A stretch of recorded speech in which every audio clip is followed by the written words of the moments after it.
What's amazing about the KIIT campus we went round, first of all, it's huge. I mean, it's 36 square kilometres.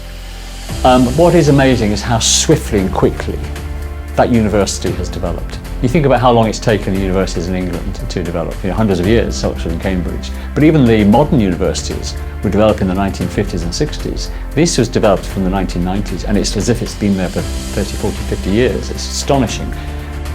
And those children, because of Dr. Samanta, have now a high quality education, and they will go on to become graduates. They'll go on to become highly educated school leavers, taking up the jobs, driving forward the economy. It's wonderful.